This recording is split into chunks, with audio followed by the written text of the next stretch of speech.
Everybody, good morning. I hope you guys are doing well. Welcome to drboycetv.com, the home for intelligent Black people. Today on drboycetv.com, we're going to talk about poverty. We're going to talk about some alarming economic statistics that I just found. As you guys know, my background, I'm a finance professor, and I saw these numbers and I want to share them with you, put them into context, and kind of let you know that we are officially hitting a new regime in terms of where the economy is and what opportunities may or may not exist. So do me a favor, hit that thumbs up button, get comfortable, buckle up a seatbelt. We're going to get started on drboycetv.com right now.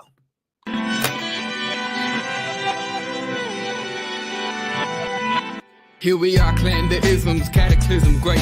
Our people out here struggling, trying to make it in this state. Everybody out here doing it, but we the ones who late. Now family, we the ones who gotta delegate.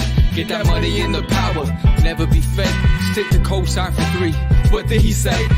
Create jobs, support our own. Educate the same and buy back your home. Got 3 degrees, triple 10. 3 PhDs, now we on the CNN. DBTV, let's talk about negligence. Ignorance is bliss, but we can turn it to intelligence. Believe none of what you hear, half of what you see. Let's break it down here on Dr. Boyce TV. Here we are. Good morning, everybody. Welcome to drboycetv.com, the home for intelligent Black people. My name is Dr. Boyce Watkins, and I am super excited to talk to you all today. This is a good day to talk about Black economics, a good day to talk about Black wealth. As we get started, I want to say what's going on, El Haj. He says, you're the GOAT. Thank you very much, brother. I appreciate you. Agnes out of Hungary. Let me know what city you're from. Also, let me know if you can hear me. Give me a yes if I'm coming through okay. Type a quick yes in the chat. Let me know my audio is solid so I know I can move forward. Hey, how you doing, Q Smooth? A. Fisher, how you doing? Tony Brown. Just reminders also, this podcast is on Spotify, so you can find me on Spotify or also on Apple Podcasts. You can look up the Dr. Boyce Breakdown. You will find me on Apple and Spotify or anywhere you can get your podcasts. And in addition to that, we also have our own social media platform. So if you are interested in getting away from the nonsense of Facebook and Instagram and everything else and all the stupidity. I don't know if anybody agrees. Has anybody else ever noticed how toxic social media has gotten? Has anybody noticed how crazy the Negroes are on social media and on Instagram and Twitter and all that? It's really, and it's the craziest thing. I mean, it's a lot of grown ass men chatty patty gossiping about each other, throwing shots at each other across the web, acting like little punk ass bitches. Excuse my French. That's just what it is. It's punk behavior. It's crazy Negro naysayers, people attacking each other and gossiping about each other. Don't get me wrong. I get it. I think I understand why. It's because a lot of these individuals are they're fighting for attention. They're fighting for viewers. They're fighting to grow their YouTube channels, which is how they make their money. And they know that in an unhealthy environment, in a toxic space, you make more money with beef. You make more money the same way they have things like the Zeus Network, which has that really dysfunctional show with Blueface and Christian. I don't know if y'all have seen that, Christian Rock and Blueface. If you've never seen them and you want to see something crazy, check out Christian and Blueface for a second, but don't watch it too long because it'll make your eyes hurt. It's really an example where trauma is needed. Trauma has been experienced and therapy is needed. Those two do not need fame and fortune and all these other things. They need a therapist. They become kind of the new Bobby and Whitney, by the way. My wife, she got together with some other Black therapists, and they're actually going to do an analysis on some of this stuff to talk about how dangerous this stuff is. And so a lot of this stuff comes back to money. This is where I step in as a finance professor and explain that money creates the wrong incentives. Money creates spaces where chaos is profitable.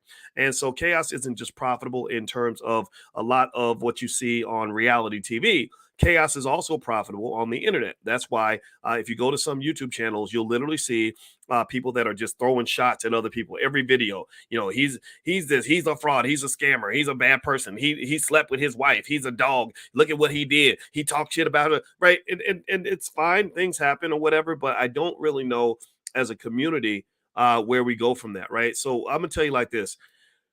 It's toxic. I'm tired of it. I don't know about y'all. Give me a yes if you agree. It's not fun to look at. It's very draining.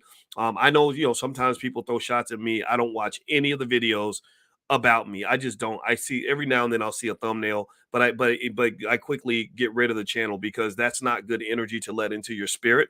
And so yeah, so I'm not even talking about myself though. I just remember scrolling through. I kid you not, I was sitting on. I promise I'm gonna get to the topic in a minute, but I just want to start there. I was sitting on an airplane and I was scrolling through the videos, and you'd be amazed at how many 40, 50-year-old black men I saw who were just gossiping about each other. God, where he, he disrespected his wife, and he was talking about his mama, and he did, and he really didn't do that. He really just saying all that, and it's just very it really actually my my wife's mother is kind of old school. She's 82 years old, and she says that's feminine behavior. She says that's what she said back in my day, that's what the gay men did.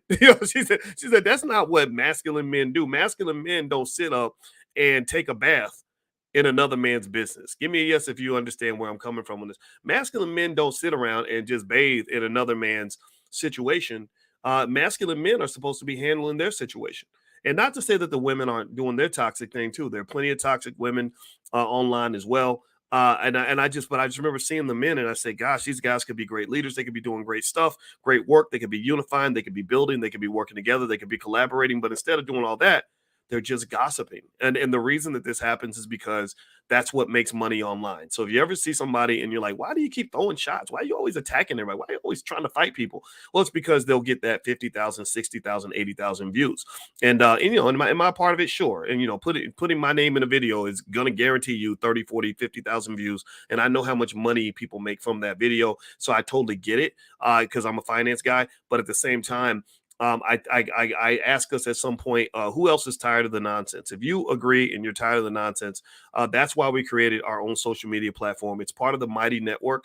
We tried to build it from the ground up. It was really hard to do. We spent over $100,000 trying to get it done with some engineers. It did not work. So eventually we went with something called Mighty Networks. It's the closest thing we could get. It was already functional, and but they allow you to create your own network. So we created a space called Blaggenuf. Blaggenuf, BLAGGENUF. BLAGGENUF. Type it in the chat so other people can see it. And it's a space where the goal is positive energy. The goal is productive energy. I choose peace. I choose prosperity. I choose to disconnect over dealing with disrespect. And even on this platform, when I've seen trolls come in, I see trolls can talk for like a second. And if you're a troll, I tell people, if you're a troll, you better be a quiet troll, because if you reveal yourself, you speak, when you open your mouth, you reveal that you're an idiot or a Negro naysayer. You have no space here. Like, this is not your place. It's okay for you to be who you want to be. This just isn't the place for you. So Black Enough is kind of like that. And we've done some upgrades on the Black Enough community. Now everybody can't get in. We actually have a gate at the door now where we ask everyone questions. And if you don't answer the questions adequately to show that you truly want to be in a place of peace, prosperity, Black love, education, respect, then we tell you to go away. And so ultimately, a lot of people get rejected. But if you're in that category and this is for you, then go to blaggenuf.com, BLAGGENUF.com, and fill out the little form. And our team goes in there every day to evaluate to see who should be let in and who doesn't need to be in that space. Okay. So if you're tired of it, I'm tired of it too. Also, the All Black National Convention, that's what we do there. The energy is very positive. It's very productive. It's about collaboration. It's about conflict resolution. It's about working together. And that's going to happen in Atlanta, October 20th through the 22nd. Talk to anybody who's ever been at the convention. They will tell you wonderful things about the energy. If you have a Black-owned business, it's a great place to sponsor or to be a vendor, because there are people there that are prepared to buy Black and support their own. These are the leaders for the future. These are the people that are going to help us win. These are the people that are going to get us to the next level. So anyway, if you want to learn more about that, you can go to allblacknationalconvention.com. I'll put that URL on the screen. If you do me a favor, please hit that thumbs up button, thumbs up, share, subscribe. You're watching drboycetv.com, the home for intelligent Black people. My name is Dr. Boyce Watkins. All right, so here is what got my attention today. I saw this crazy report that basically says poverty has skyrocketed in the last year and a half. That literally the poverty rate in the United States has gone way up, especially for children. Last year, I believe a year ago, literally just a year ago, it's Black and BL. There you go, Ralph. You got it just right, brother. That's exactly how you spell it. Perfect. Look at you. You look at you spelling. You see, that's what I'm talking about. I want to be around black people that can spell like Ralph. If you can't spell, it's okay if you can't spell. But if you can't spell and you never want to learn how to spell, or you think that learning how to spell is acting white, then I don't want to hang out with that energy. I don't know about y'all. I don't get me wrong. I'm not saying that you have to know everything. I'm not saying you have to have formal education. I'm just saying that if you can't spell and you think that that's the way you want to be forever and you don't ever want to learn how to spell, then what can I do? And there ain't nothing I can do for you. You've already achieved your goal. Your goal was to be ignorant as hell.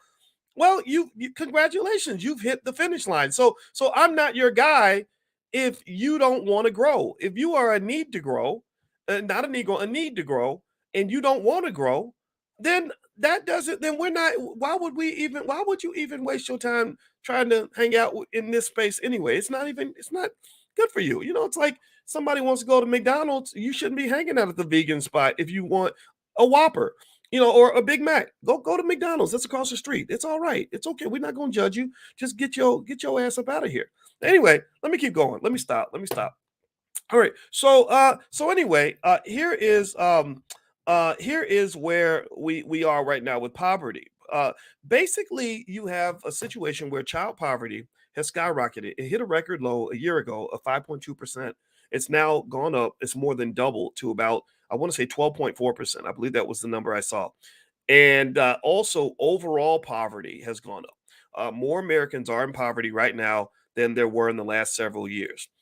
This is largely due to the fact that the government ended a child tax credit that they were giving out during the pandemic. They had this credit in place that became a really great social safety net for a lot of families that had children.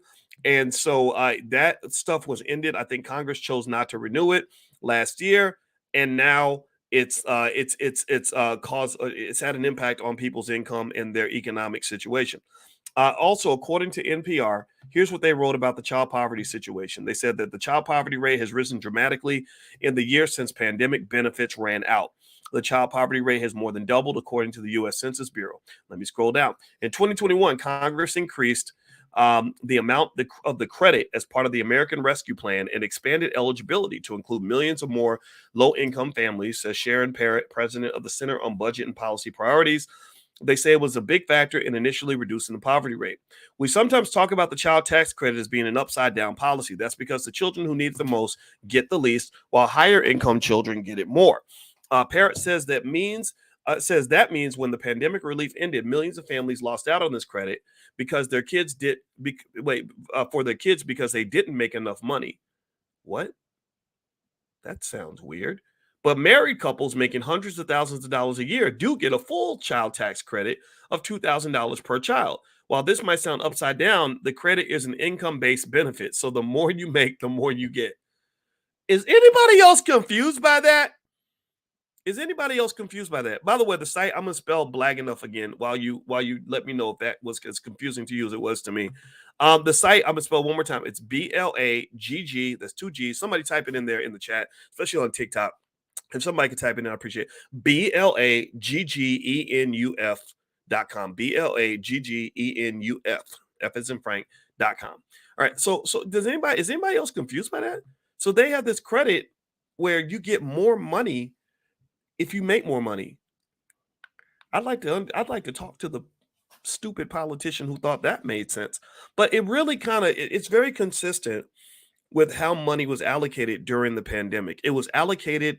It was almost infuriating for me as a finance guy, because it's, number one, you spent so much freaking money. Your deficit skyrocketed. I mean, the deficit just shot up to insanely dangerous levels.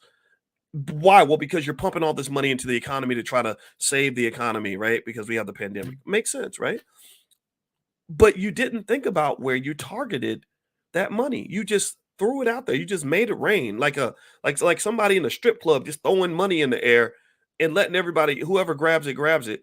And it became a horribly disproportionate allocation of resources, because the people getting the money first were the people at the top. The wealthy people, you don't understand. Jeff Bezos, Elon Musk, people like that, they were making $10 million a day from the amount of money that they got during the pandemic, of the amount of support. Small businesses that were starving for capital, that really needed the money, couldn't get the money, or businesses that didn't have their paperwork in order to apply for certain benefits didn't get the money. So a lot of the money did not get to the place that it needed. And at the same time, you had institutions like Harvard University. Harvard, they were pretty ethical about it, at least in this regard.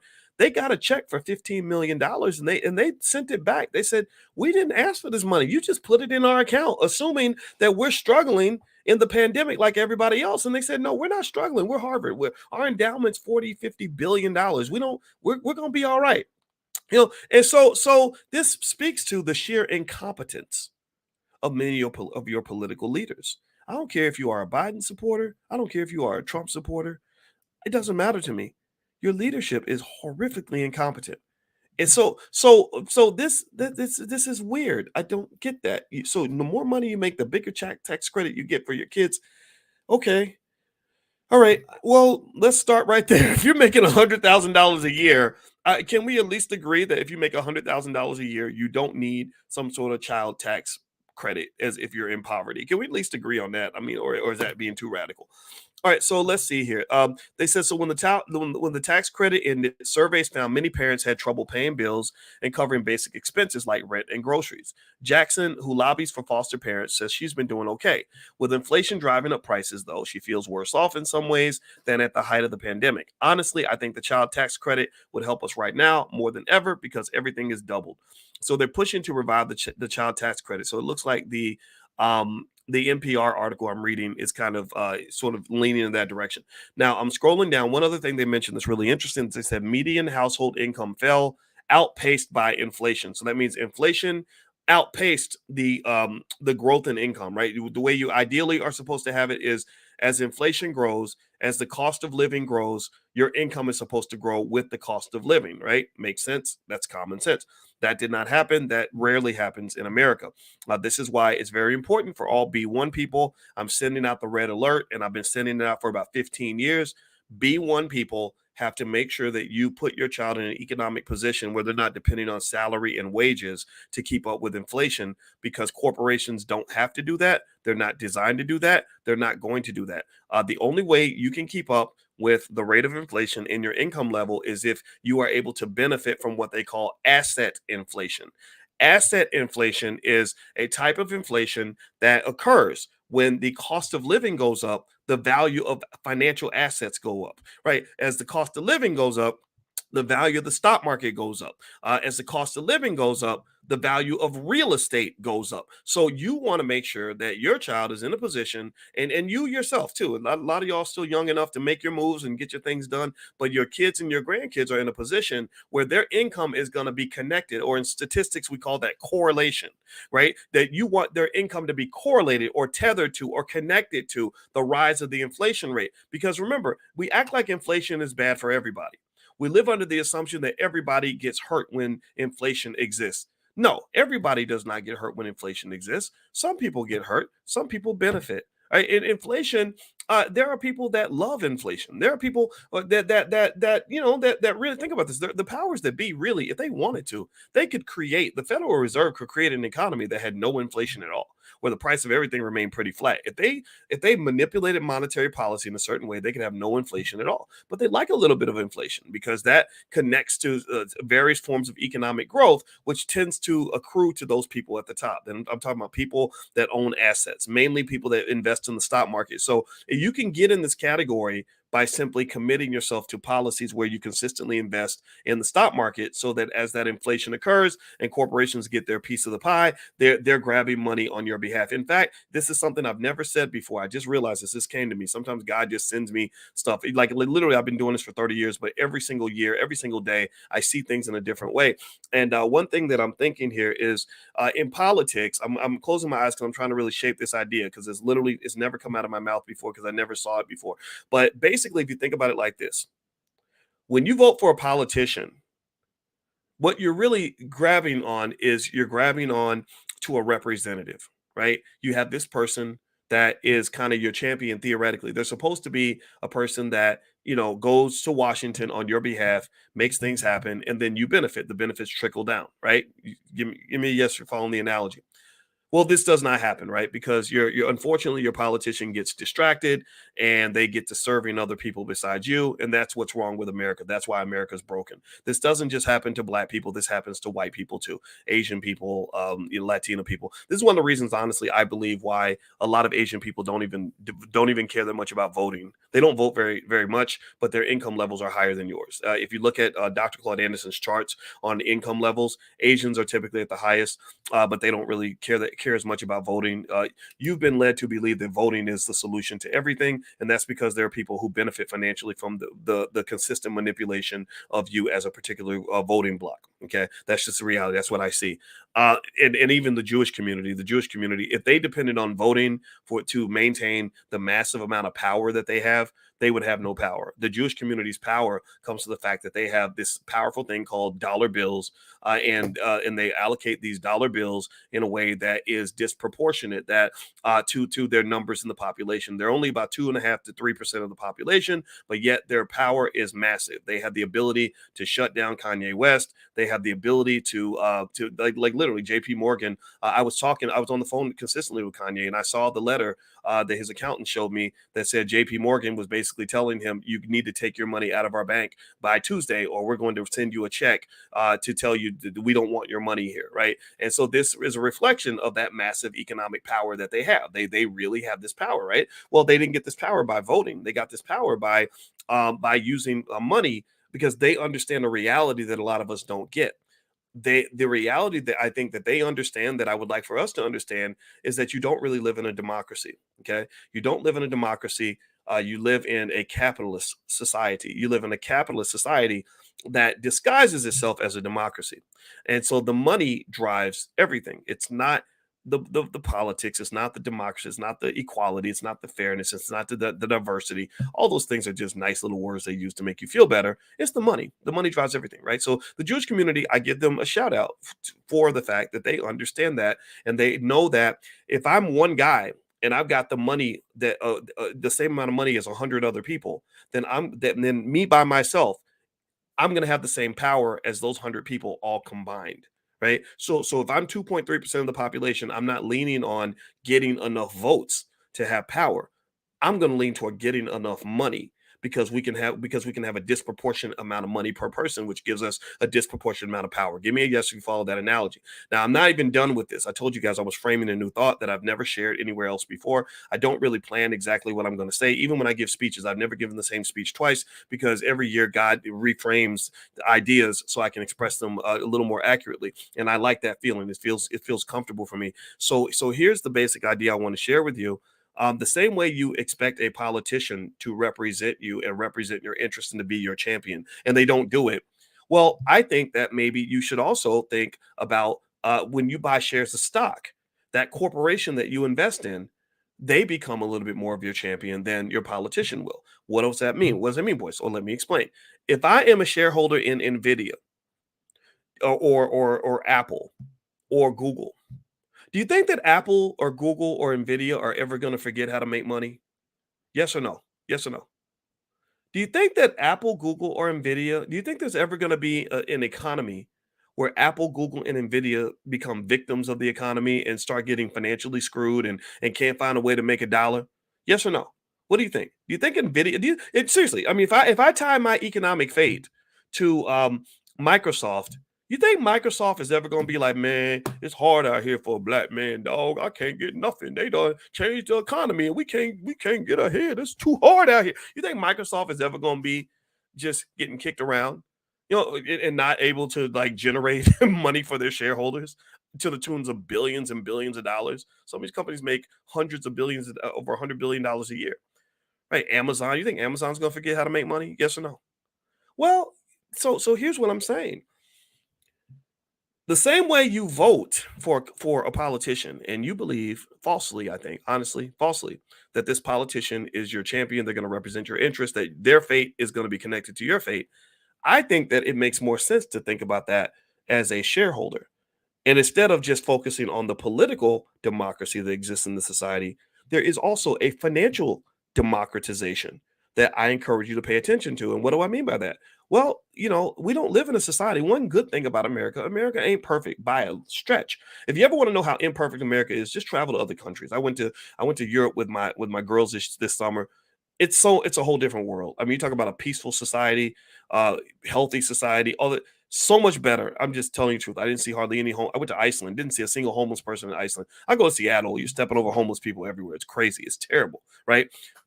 So anyway, um, one good thing about America, though, is that they have democratized capitalism to some extent, right? Anybody, any of you right now could get on your phone and say, I don't know what's going to happen with this economy. I don't know what's going to happen with BRICS. I don't know what's going to happen with my job. I don't know what's going to happen with this government. I don't know if Trump's going to get elected again or Biden. But I do know Microsoft will always know how to make money. That's one of the few certainties of the world. So you know what I'm going to do for my kids? I'm going to buy them some shares of Microsoft every week with what little money I got, so that long term, this is not a overnight thing. This is not a fast money play. This is not something that happens in 24 hours. It might take 20 years, 10 years, 5 years, whatever, right? But I'm going to tie their fate to the fate of companies that know how to make money, the companies that know how to get ahead, right? So I get me some Microsoft consistently, some Amazon, some Disney, some Apple, whatever. All the people that are making the money, I want to be connected to them. And the reason that they're going to do a better job of tying your fate to their fate is because they have more of an incentive to do so.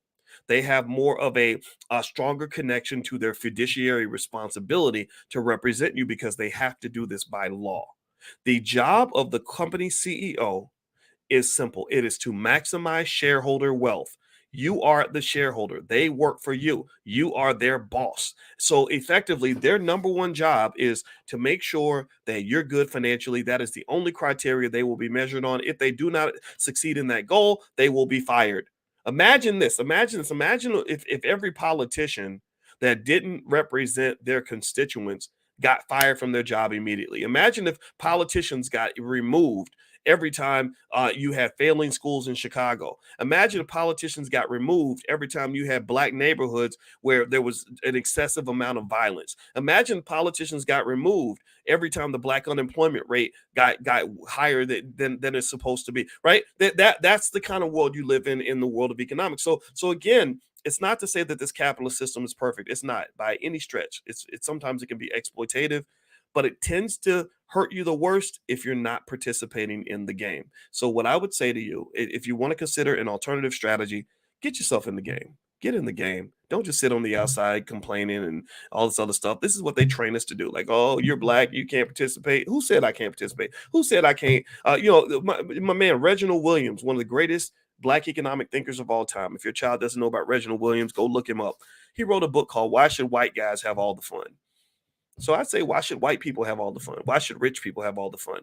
You've got a finance professor. My PhD is real. I'm not pretending. I know that maybe some people may get annoyed if I mention it a lot. I have to mention it a lot because I want you to know these ideas are not coming out of my butt. I didn't just wake up and just throw it on the floor. These are things that I saw through looking at thousands of gigabytes of data over many, many years. And so after you've looked at something 10 billion times, the picture becomes very, very clear. It's very, very clear what we need to do. The problem, what's not clear is how we can convince ourselves to do it and how to do it on a consistent basis. And that's why my new book, which is called The 10 Commandments of Black Economic Power, focuses heavily on the shaping of culture, what that means to shape culture, right? Knowing the difference between, the Sexy Red culture, which Sexy Red, if you don't know her, she's this rapper who raps. Her first line is what she raps about her vagina and her booty hole. I kid you not. I'm not kidding. This is what they believe black women are supposed to do. So you got it, but there's a culture behind it, right? And then there's another culture that's built on prosperity. There's a culture that's built on keeping children safe, on elevating families and communities. There's a culture on building wealth. There's a culture on planning for the future. There's a culture that values intelligence. I encourage you to build that culture. And then when you do that, you'll find that your outcomes are much, much better. Okay. All right. So do me a favor, please hit the thumbs up button, thumbs up, share, subscribe. And in that book, The 10 Commandments of Black Economic Power, if you want to learn more about it, you can go to BoyceWatkins.com. Also at BoyceWatkins.com, there's a lot of free stuff like the $5 a day investing plan, which is a great master plan for any family that wants to get ahead in less than a generation. You'll be ahead of 80% of all families in less than a generation. It's so simple that even a 5-year-old can do do it. It's totally free. Just go to boycewatkins.com. Also, if you want autographed copies of my books, you can go to drboycebooks.com and just search for the word autograph, and you can get autographed copies of my books. My wife is a therapist, and her books are there as well. And also, I want to remind you guys that the All Black National Convention is happening October 20th through the 22nd in Atlanta at the Marriott Marquis. If you'd like to join us for the convention, just go to allblacknationalconvention.com. So if you choose peace and prosperity over chaos and struggle and poverty, or powernomics over strugglenomics, then this is the place for you. It's a lot of fun. The people are good. We have a great time, but also we learn. We bring together experts, and we're here to solve problems. We ain't scared of nobody. We're not funded by nobody outside of the community. We're getting things done. So, and I want y'all to know that generally speaking, my policy on this platform, as I've observed your responses and your reactions to people that come in and act crazy and talk crazy, is I realized, I told my wife, I said, I think I'm going to have to start just banning people from the platform if they come in without constructive approaches to things, right? So if you have a question or a comment or a statement where you don't agree with something that we're talking about, that's okay to disagree. But just understand, I'm the professor. I'm not really going to argue with you that long if you don't have the credentials to back up what you're saying. A cardiologist is not going to sit and argue with somebody, with a GED about how the heart works. They might explain things to you, and they might talk to you about it and have a healthy debate. But I'm not really going to sit and argue with you, because that takes attention away from those of you that are serious, because we don't have much time. One day I'm going to be dead. We're all going to be old and gray and dead very soon. It's going to happen faster than you think. So every single day is of the utmost importance. We must cherish every day, invest in ourselves every day, make ourselves great every day. This is how you build a great community. And that's why we're going to be great over the next 300, 400, 500 years, because we're doing this right now. We're paying it forward. All right. So anyway, hit the thumbs up button, thumbs up, share, subscribe. So let me finish up on this poverty conversation. So here's the deal with what I'm saying in terms of poverty and what's happening with the economy, and why I think your politicians are probably not going to really address this issue the way that they should. I don't think they're going to consider this to be any sort of state of emergency. Sure, there'll be a couple politicians that'll bring it up and get mad about it, but for the most part, I believe, again, because I believe that maybe I'm cynical, but I believe your politicians work for the corporations, and the problem the corporations have right now is that people don't want to go to work. You've noticed this, right? After the pandemic, you had people that were like, no, I don't want to go back to the office. There was a company called Grinder, where I think when they told their employees to come back to the office, I think 45% of them quit their jobs. Right. So this is the kind of rebellion that's sort of happening. I'm not saying it's good or bad. I personally have always said that there's a lot of your life that you're supposed to live outside of the corporate plantation. So actually, my personal bias is that, yeah, hell yeah, you shouldn't have to spend your whole life at your job. You shouldn't be spending more time with your boss than with your kids. And it's almost a type of abuse that we got stuck in that situation, because the reason we're stuck in that situation is because nobody made an economic plan for us. Your child, if you love your kid, you're going to create an escape plan. You're going to help them buy themselves out of slavery. Just like back in 1802, slaves could buy themselves out of slavery if they were lucky. Well, the same thing is true with the corporate plantation. You could buy yourself out of corporate slavery. I explained to my daughter, I said, the difference between freedom and slavery for most people in this country is about $5,000 a month. Literally, think about that. $5,000 a month. For $5,000 a month, people unfortunately are in positions where we have to sell 100,000 hours of our life on this earth, doing things we don't even want to do, things we would never be doing if we weren't getting money for it, right? So I said, all you got to do is figure out how to get $5,000 a month without going to work every day. And so the best way I can help you with that, and this is what a real conversation, this is what we really have, what we talk about. You can even share this with your child if you want. If you can't explain it the way I'm explaining it, you can just take this video and just play this part. So because I'll talk to your child the way I talk to mine. So I said, so the way I'm going to help you is, number one, I'm investing for you. Now, our kids are lucky. They have two dads. They have their biological father. They have me as a bonus dad. I'm honored to raise these kids.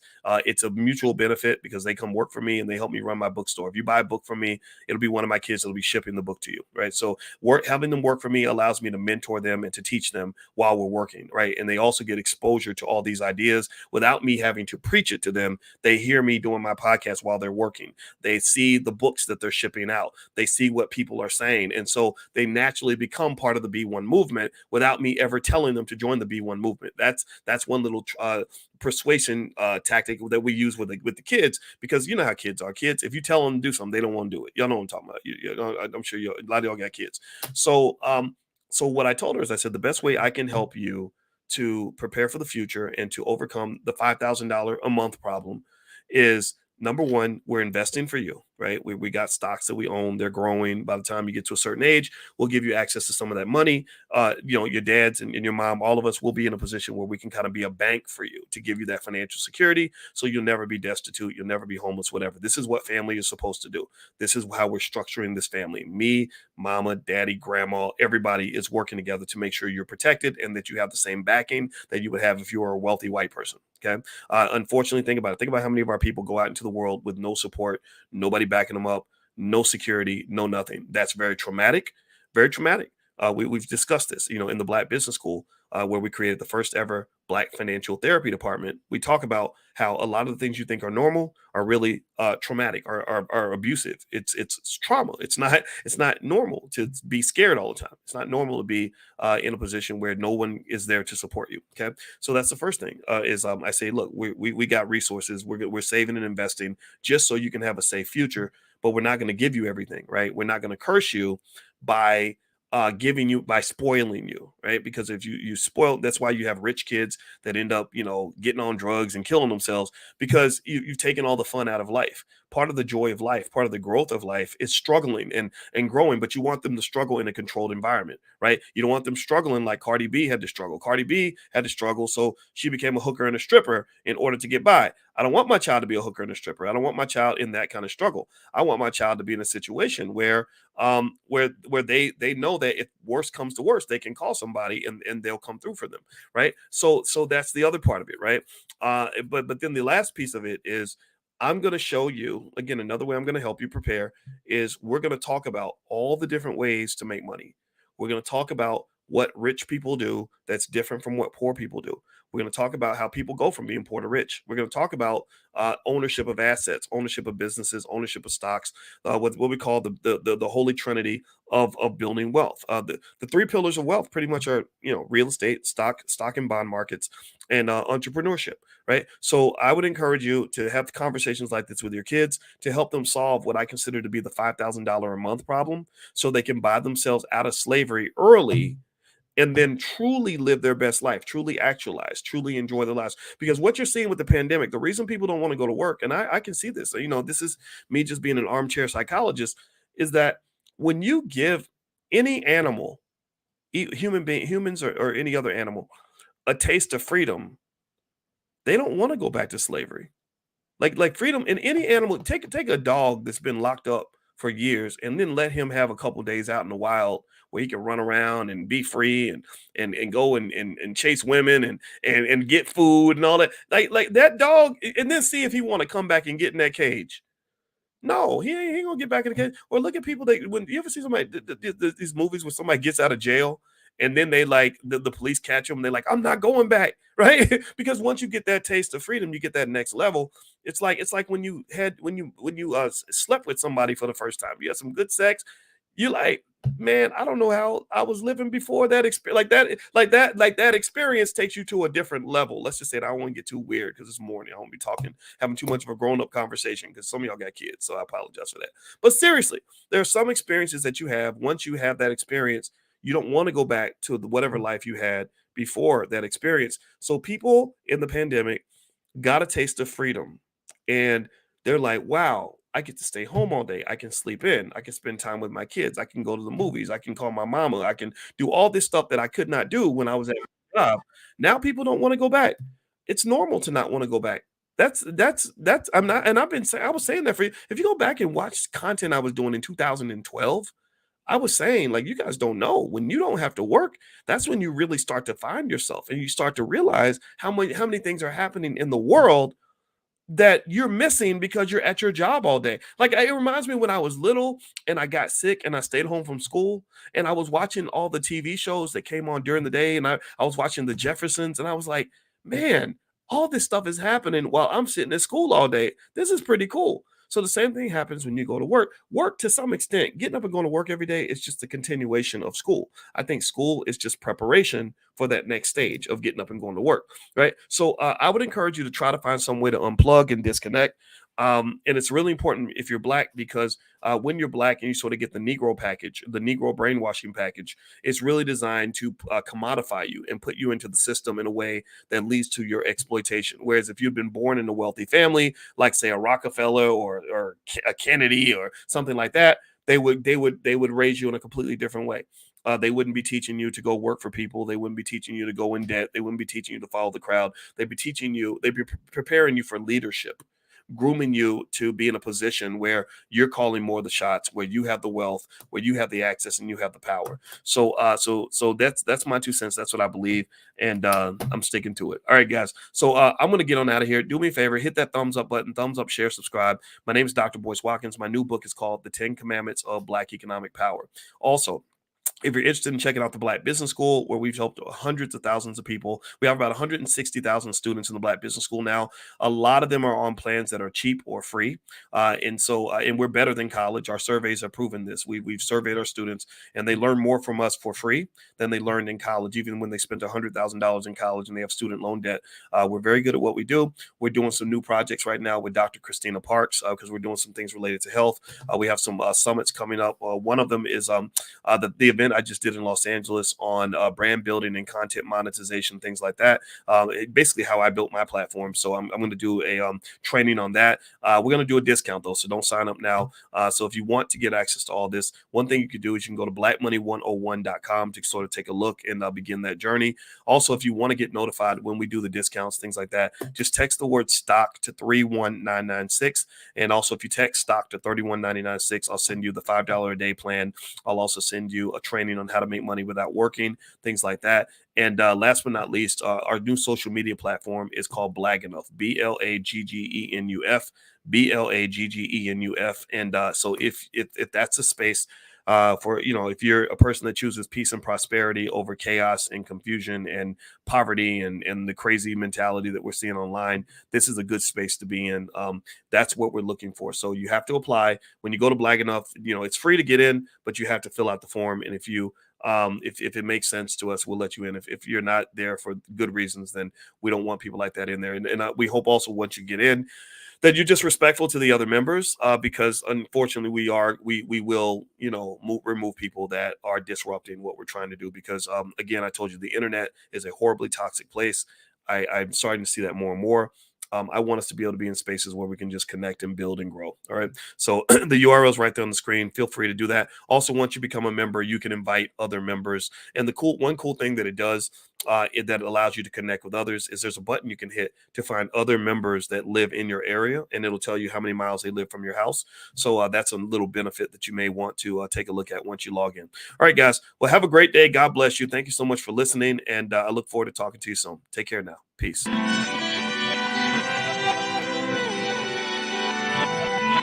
Here we are, clan the isms, cataclysm great. Our people out here struggling, trying to make it in this state. Everybody out here doing it, but we the ones who late. Now family, we the ones who gotta delegate. Get that money in the power, never be fake. Stick to cosign for 3. What did he say? Create jobs, support our own. Educate the same and buy back your home. Got 3 degrees, triple 10. 3 PhDs, now we on the CNN. DBTV, let's talk about negligence. Ignorance is bliss, but we can turn it to intelligence. Believe none of what you hear, half of what you see. Let's break it down here on Dr. Boyce TV. Here we are.